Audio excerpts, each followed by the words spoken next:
हम यहाँ पे पढ़ने वाले हैं प्रॉपर्टीज ऑफ मैट्रिक्स। इसमें सबसे पहले क्या है, the multiplication by a scalar constant के, यानी कि अगर आप किसी मैट्रिक्स में कांस्टेंट के से अगर मल्टीप्लाई करते हो तो फिर क्या होता है। अगर किसी मैट्रिक्स के से मल्टीप्लाई करते हो तो वो कांस्टेंट पूरी मैट्रिक्स में सभी एलिमेंट के साथ में मल्टीप्लाई कर जाता है। ऐसा नहीं है कि वो किसी पर्टिकुलर रो या कॉलम के साथ मल्टीप्लाई करेगा, नहीं, वो पूरी मैट्रिक्स को मल्टीप्लाई कर जाता है। इन अनदर वे मैं ये भी कह सकता हूँ कि अगर मान लीजिए किसी मैट्रिक्स से मेरे को के कांस्टेंट को कॉमन करना है तो वो सभी एलिमेंट से कॉमन किया जाएगा। समझ में आई ना बातें। यानी कि फिर से बताता हूँ कि अगर किसी कांस्टेंट के को किसी मैट्रिक्स में मल्टीप्लाई करना है तो थ्रू आउट पूरी कंप्लीट मैट्रिक्स में मल्टीप्लाई कर जाता है। ठीक है, अब हम पढ़ते हैं मैट्रिक्स में ऑपरेशंस। ऑपरेशन मतलब एडिशन, सब्ट्रैक्शन, मल्टीप्लिकेशन। तो सबसे पहले देखते हैं हम लोग एडिशन।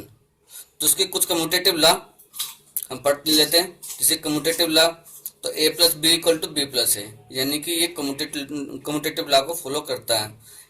यानी a plus B equal to B plus A होगा। यानी कि अगर आप दो मैट्रिक्स को ऐड कर रहे हैं, a प्लस बी कीजिए चाहे b प्लस ए कीजिए, आंसर सेम रहेगा। इसी तरह से आपका एसोसिएटिव लॉ, इसमें आप देखिए कि अगर आपके पास में तीन मैट्रिक्स हैं और आप उनको ऐड करना है तो चाहे आप पहले दो मैट्रिक्स को ऐड करके फिर तीसरी वाली को ऐड कीजिए, या फिर आप लास्ट वाली दो को ऐड करके फिर फर्स्ट वाली को ऐड कीजिए, आंसर सेम रहता है। अब आगे समझो कि अगर मुझे मैट्रिक्स को ऐड करना है तो क्या सभी मैट्रिक्स आपस में ऐड कर सकती हैं, तो आंसर होगा नो। वही मैट्रिक्स आपस में ऐड या सब्ट्रैक्ट हो सकती है जिनका ऑर्डर क्या हो, सेम हो। जैसे ये कह रहा है टू और more matrix can be added और subtracted only when their order is same. अगर कोई दो या दो से ज्यादा मैट्रिक्स का ऑर्डर सेम होगा तभी वो मैट्रिक्स आपस में ऐड कर सकती हैं या फिर सब्ट्रैक्ट कर सकती हैं। ये कंडीशन होती है एडिशन और सब्ट्रैक्शन की। अब ये कह रहा है कि अगर ऑर्डर सेम होगा तो corresponding element of matrix A and B will be added और सब्ट्रैक्टेड। यानी कि अगर ऑर्डर सेम है तो उसका corresponding element of matrix A और मैट्रिक्स बी से ऐड या सब्ट्रैक्ट कर जाएगा, जैसे क्वेश्चन में कहा गया होगा। जैसे फॉर एग्जांपल मैं ले लेता हूँ, जैसे आपके पास में एक मैट्रिक्स है 1 2 3 4 जिसका ऑर्डर कितना है 2/2। इसी तरह से एक मैट्रिक्स है 4 3 2 1, इसका ऑर्डर कितना है 2/2। तो देखो दोनों का ऑर्डर सेम है, अब इनको ऐड करना है तो कोरस्पॉन्डिंग एलिमेंट ऑफ मैट्रिक्स ए कितना है 1, यानी फर्स्ट रो फर्स्ट कॉलम पर कौन है 1। इसी तरह से मैट्रिक्स बी में देखो फर्स्ट रो फर्स्ट कॉलम पर कौन रखा हुआ है 4, तो दोनों आपस में ऐड कर जाएंगे। इसी तरह से यहाँ पर देखिए आप 2 और 3 की बात करते हैं तो ये कहाँ पर है, फर्स्ट रो सेकंड कॉलम में है, और यहाँ पर देखिए फर्स्ट रो सेकंड कॉलम में कौन है 3 है, तो दोनों आपस में ऐड कर जाएंगे। इसी तरह से यहाँ पर देखो सेकंड रो फर्स्ट कॉलम में कौन है 3 है, तो ये आपस में ऐड कर जाएगा 2 के साथ। इसी तरह से 4 ऐड कर जाएगा 1 के साथ में, तो इस तरह से आपका आंसर आ जाएगा। आई होप कि आपको क्लियर हुआ होगा। अब हम देखते हैं नेगेटिव ऑफ ए मैट्रिक्स क्या होता है। ये कहता है कि if we multiply by -1 to a matrix it is called negative of A matrix. यानी कि अगर आपके पास में कोई मैट्रिक्स गिवन है और आप उसमें अगर -1 से मल्टीप्लाई कर देते हैं तो उसको बोलते हैं हम नेगेटिव ऑफ ए मैट्रिक्स। तो समझिए इसको, देखो -1 क्या है, ये भी तो अपने आप में कांस्टेंट है। अगर -1 को मल्टीप्लाई करूंगा किसी मैट्रिक्स से तो वो पूरी मैट्रिक्स में मल्टीप्लाई कर जाएगा। तो माइनस को जब मल्टीप्लाई करूंगा ए से तो कितना बन जाएगा -a, और -1 को मल्टीप्लाई करूंगा -b से तो क्या बन जाएगा +b, और c को मल्टीप्लाई करूंगा -1 से तो कितना बन जाएगा -c, और -1 को मल्टीप्लाई करूंगा -d से तो कितना बन जाएगा +d। ठीक है, अब देखो मैंने आपकी बुक का क्वेश्चन लिया है, क्वेश्चन नंबर 2 का सेकंड पार्ट। ये क्या दिया हुआ आपको, ये दो मैट्रिक्स दी हुई हैं और आपको इनको ऐड करना है, तो a² + b² और ये इधर दिया हुआ है। ठीक है, तो हमें ऐड करना है, तो यही मैंने ऐड किया हुआ है। देखो क्वेश्चन सोल्व कर दिया मैंने कि a² + b² + 2ab से ऐड होगा, b² + c² + 2bc से ऐड होगा, फिर इस तरह से a² + c² -2ac यहाँ पर हो जाएगा, फिर a² + b² -2ab यहाँ पर हो जाएगा। अब आप देखो, अब इस क्वेश्चन को आप यहाँ पर नहीं छोड़ेंगे कि चलो भाई एडिशन हो गया तो इस क्वेश्चन में यहाँ पर ड्रॉप कर देते हैं, नहीं, क्योंकि मुझे पता है कि a² + b² + 2ab में अभी फर्दर फॉर्मूला बन सकता है। तो ये कितना होता है a + b होल स्क्वायर होता है, ये मेरा कितना होता है b + c होल स्क्वायर होता है, ये कितना होता है, a minus C whole square होता है और a minus B whole square हो जाएगा। तो ये होगा इसका आंसर। आई होप कि आपको समझ में आया होगा। एडिशन सब्ट्रैक्शन के बाद में मल्टीप्लीकेशन, जो कि मैट्रिक्स का सबसे इंपॉर्टेंट टॉपिक है। तो मल्टीप्लीकेशन देखेंगे, इसको ध्यान से समझना है। सबसे ज़्यादा बच्चे इसमें कंफ्यूज रहते हैं। तो कब हम कह सकते हैं कि दो मैट्रिक्स मल्टीप्लाई हो सकती हैं और कब नहीं हो सकती हैं, ये सबसे पहले वाली बात होती है। जैसे कि एडिशन और सब्ट्रैक्शन में हमने देखा था कि दोनों मैट्रिक्स का ऑर्डर सेम होना चाहिए, तभी हम उनको ऐड या सब्ट्रैक्ट कर सकते हैं। लेकिन मल्टीप्लीकेशन में कुछ अलग होता है। क्या अलग होता है, देखो। जैसे मान लीजिए दो मैट्रिक्स है, ए मैट्रिक्स है और एक मैट्रिक्स बी है। यहाँ पे मैंने बताया हुआ कि the product of two matrix A and B defined if the number of columns of A matrix is equal to number of rows of matrix B. यहाँ पर देखिए एक मैट्रिक्स है m क्रॉस n की और एक दूसरी मैट्रिक्स है n क्रॉस k की। इनकी मुझे मल्टीप्लाई करनी है। तो यहाँ पर समझो कि इस मैट्रिक्स a का कॉलम कितने n है और यहाँ पर मैट्रिक्स b में रो कितने n है। तो इन दोनों की मल्टीप्लाई हो सकती है। पहले वाली मैट्रिक्स का कॉलम और दूसरी वाली मैट्रिक्स के रो अगर आपस में बराबर होते हैं तो उनकी मल्टीप्लिकेशन हो सकती है। जब इनको आप मल्टीप्लाई करोगे तो याद रखना, ये जो हमारे सेम चीज होती है ना, इसका कॉलम वो इसका रो आपस में बेटे मर्ज कर जाते हैं। जो मल्टीप्लिकेशन करने के बाद में प्रोडक्ट मिलेगा वो जो बच जाएगा, जैसे यहाँ पर हमारा क्या बच गया, m बच गया और यहाँ पर बच गया हमारा k। तो जो नई मैट्रिक्स मिलेगी वो m क्रॉस k की मिलेगी। अभी एग्जाम्पल से समझेंगे, चिंता मत करो। तो यहाँ पर जैसे समझो आप कि अगर मैं मान लो b को पहले रख लेता हूं और a को बाद में, तो आप देखिए तो पहली मैट्रिक्स का k और दूसरी मैट्रिक्स का रो क्या दोनों आपस में बराबर हैं? नहीं है। इसका मतलब इसका मल्टीप्लिकेशन पॉसिबल नहीं है। यानी कि मैं कह सकता हूं कि A B equal to not equal to B A. यानी कि ये जरूरी नहीं कि ए बी की अगर मल्टीप्लाई करें तो बी ए की भी मल्टीप्लाई हो सकती है या फिर दोनों आपस में बराबर आ जाए। इसका मतलब ये कम्यूटेटिव लॉ फॉलो नहीं करता है। आपको समझ में आया होगा। फिर से बताता हूं कि पहली मैट्रिक्स का कॉलम और दूसरी मैट्रिक्स का रो अगर आपस में बराबर हैं तो मल्टीप्लाई पॉसिबल है, अदरवाइज नहीं है। और मल्टीप्लाई करने के बाद में जो नई मैट्रिक्स मिलेगी उसका ऑर्डर क्या होगा, जो यहाँ पर बच गया है, यहाँ पर कितना बच गया है, m बच गया है और यहाँ पर क्या बच गया है, k बच गया है। तो उसका ऑर्डर कितना होगा, m क्रॉस k होगा। एक एग्जाम्पल से समझते हैं, ध्यान से समझना। यहाँ पर समझिए, मैंने आपकी बुक का क्वेश्चन लिया है और मैं इनको मल्टीप्लाई करने जा रहा हूं। तो कैसे करेंगे, यहां पर समझो। यहां पर देखिए एक मैट्रिक्स है, ये मैट्रिक्स है 2/2 की है, एक मैट्रिक्स क्या है 2/3 की है। इसका मतलब इसका कॉलम और इसका रो आपस में बराबर है कि नहीं, इसका मतलब मल्टीप्लाई हो सकती है। तो कैसे करेंगे पहले समझिए। पहले फर्स्ट रो को पकड़ते हैं। फर्स्ट रो कितनी है 1 और -2 और दूसरी मैट्रिक्स का फर्स्ट कॉलम पकड़ते हैं और उनके कोरोस्पोंडिंग एलिमेंट्स को आपस में मल्टीप्लाई करते हैं। फॉर एग्जांपल फर्स्ट रो लिया मैंने, फर्स्ट रो कितना है, पहले 1 है तो 1 को फर्स्ट कॉलम के फर्स्ट एलिमेंट से मल्टीप्लाई करूंगा। जैसे 1 इंटू 1, समझ में आया। फर्स्ट रो का फर्स्ट एलिमेंट लिया और फर्स्ट कॉलम का ही फर्स्ट एलिमेंट लिया और आपस में मल्टीप्लाई किया, फिर आगे बढ़ा प्लस आया। अब यहां पर देखेंगे फर्स्ट रो का सेकंड एलिमेंट और फर्स्ट कॉलम का सेकंड एलिमेंट, प्लस में -2 इंटू 2 हो जाएगा। अब आगे चलेंगे, इस फर्स्ट रो को ही पकड़ेंगे क्योंकि इस फर्स्ट रो को सभी कॉलम में मल्टीप्लाई कराना होता है। तो इस फर्स्ट रो को आप यहाँ पर मल्टीप्लाई कराएंगे इस वाले कॉलम में, तो फर्स्ट एलिमेंट से मल्टीप्लाई करेगा 1 इंटू 2 प्लस, फिर सेकंड एलिमेंट से मल्टीप्लाई करेगा -2 इंटू 3। आगे बढ़ेंगे, अब इस फर्स्ट रो को थर्ड कॉलम में मल्टीप्लाई करेंगे with corresponding element 1 into 3 plus -2 into 1। समझ में आया।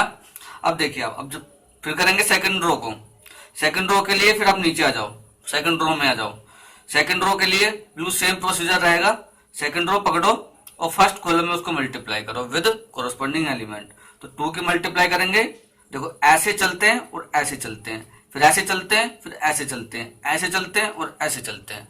ये बात याद रखनी है। 2 इंटू 1 प्लस 3 इंटू इसका मल्टीप्लाई किया इससे, फिर इसका मल्टीप्लाई किया इससे, 3 इंटू 2। और यहाँ पर देखो फिर से ऐसे चलेंगे, सेकंड रो सेकंड कॉलम, तो 2 की मल्टीप्लाई 2 में, फिर इस तरह से देखें यहाँ पर प्लस 3 इंटू, क्योंकि सेकंड रो सेकंड कॉलम में मल्टीप्लाई कर रहा था, 3 इंटू 3, फिर सेकंड रो को थर्ड कॉलम में, तो कितना हो जाएगा 2 इंटू 3 प्लस 3 इंटू 1 हो जाएगा। ठीक है, बस इसको सोल्व कर दीजिए। 1 इंटू 1 1 होते हैं, माइनस का 4 हो जाएगा, 2 माइनस 6,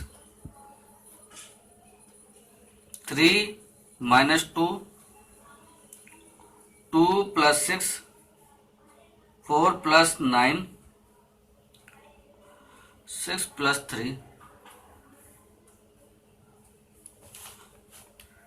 माइनस 3 माइनस 4, 1, 2 प्लस 6 8, 13 और ये 9। समझ में आया कि नहीं आया? फिर से समझाता हूं कि सबसे पहले चेक करेंगे मल्टीप्लाई करने के लिए ऑर्डर। अगर फर्स्ट मैट्रिक्स के कॉलम और सेकंड मैट्रिक्स की रो अगर आपस में बराबर हैं तो ये मल्टीप्लिकेशन पॉसिबल है, अदरवाइज नहीं है। तो देखिए इसका सेकंड रो कितनी है 2 है, इसकी रो कितनी है कॉलम कितनी 2 है, इसकी रो कितनी है 2 है, तो मल्टीप्लाई हो सकती है। अब देखिए आप मल्टीप्लाई करने के लिए फर्स्ट रो को पकड़ो, फर्स्ट कॉलम में मल्टीप्लाई करो, फिर फर्स्ट रो को पकड़ो सेकंड कॉलम में मल्टीप्लाई करो, फिर फर्स्ट रो को पकड़ो थर्ड कॉलम में मल्टीप्लाई करो, वो लिख दो विद कोरस्पोंडिंग एलिमेंट। इसी तरह से इसको पकड़ा इससे मल्टीप्लाई किया, फिर इसी को पकड़ा इससे मल्टीप्लाई किया, इसी को पकड़ा इससे मल्टीप्लाई किया, सोल्व कर दिया। अब देखो जो मल्टीप्लाई करने के बाद में मैंने क्या बताया था कि ये दोनों 2 और 2 क्या कर जाएंगे मर्ज कर जाएंगे, जो नई मैट्रिक्स मिलेगी उसका ऑर्डर कितना होगा 2/3 का होगा। आप देख भी सकते हो कितनी रो है 2 रो है और 3 कॉलम है, तो ये हमारा आंसर हो जाएगा। आई होप कि समझ में आया होगा।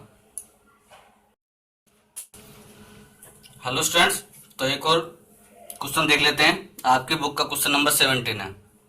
ये क्वेश्चन दिया हुआ है आपको, find k so that A square equal to k A minus 2i है।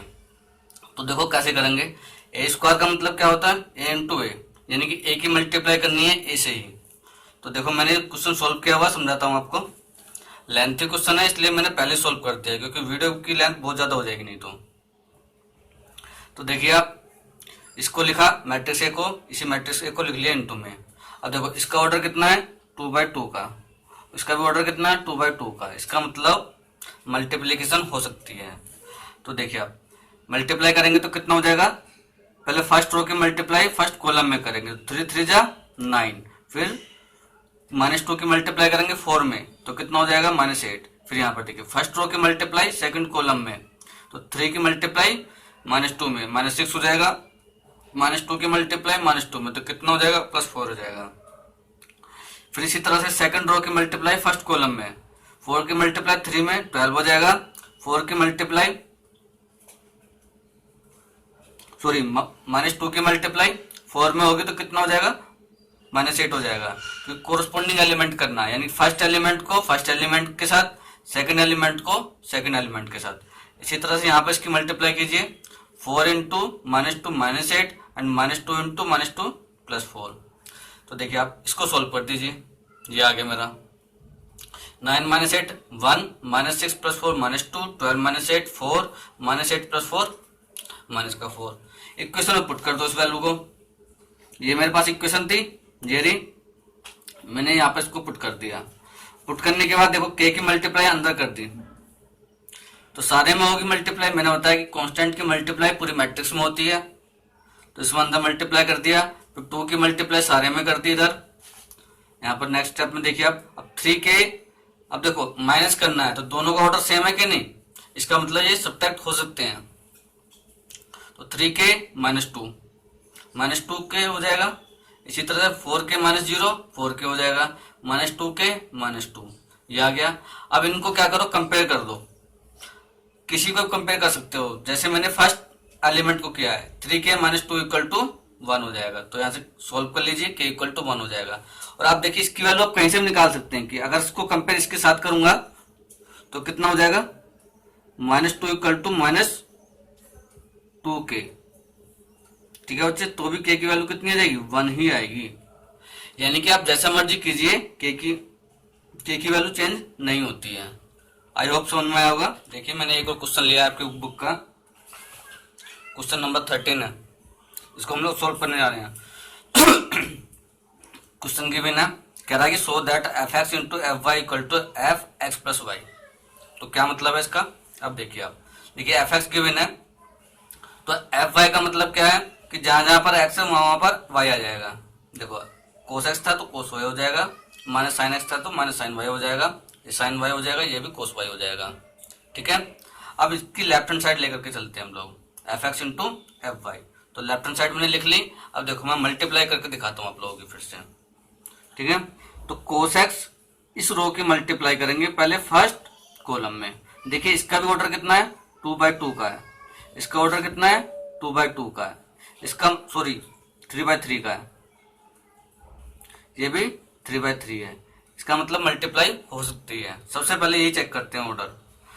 तो यहाँ देखिए कोस एक्स की इस फर्स्ट रो की मल्टीप्लाई फर्स्ट कॉलम में करेंगे, तो cos X into cos Y हो जाएगा। इसी तरह से यहां पर देखिए आप सेकंड एलिमेंट को minus sine X into sine Y हो जाएगा, प्लस आना चाहिए था यहाँ पर प्लस, फिर जीरो की मल्टीप्लाई जीरो में करेंगे, जीरो आ जाएगा।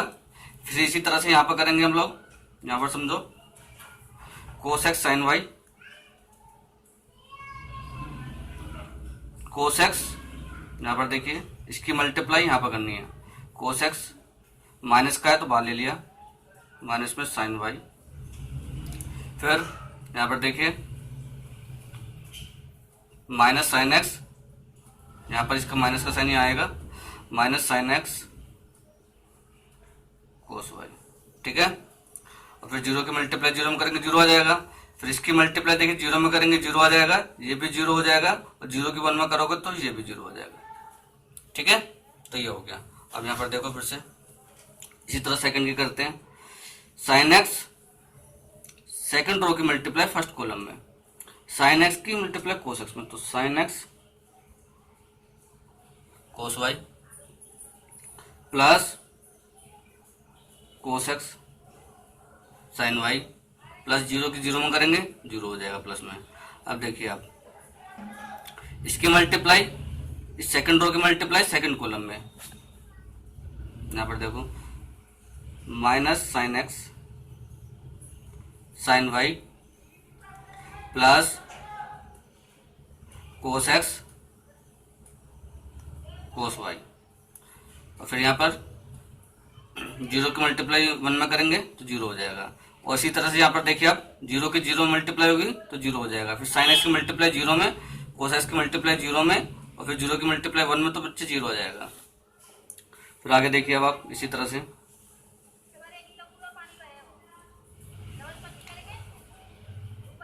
थर्ड रो की मल्टीप्लाई इसमें करनी है फर्स्ट कॉलम में, तो जीरो इंटू कोस एक्स कितना हो जाएगा, जीरो हो जाएगा, ये भी जीरो हो जाएगा, और 1 की जीरो मल्टीप्लाई करेंगे, ये भी जीरो हो जाएगा।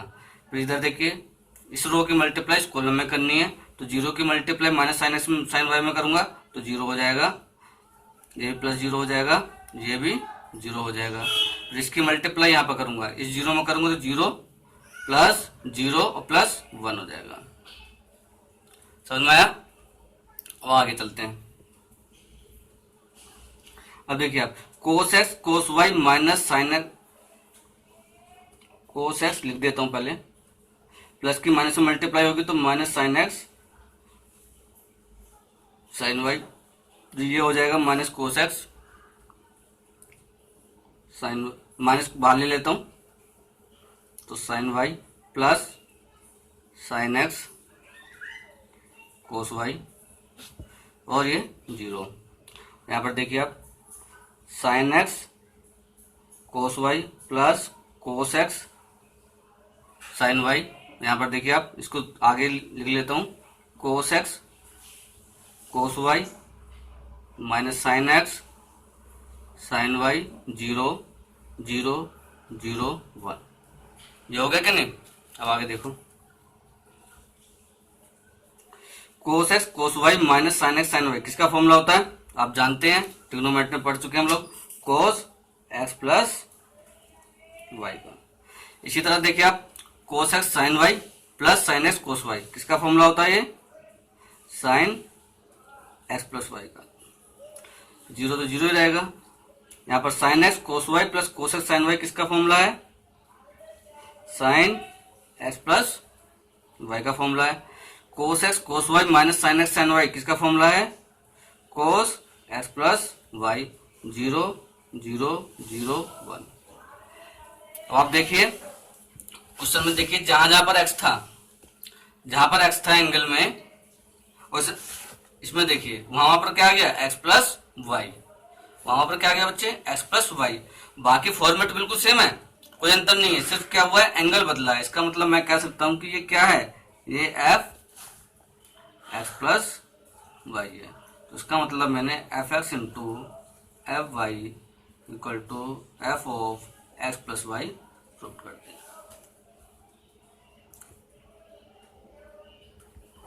समझ में आया?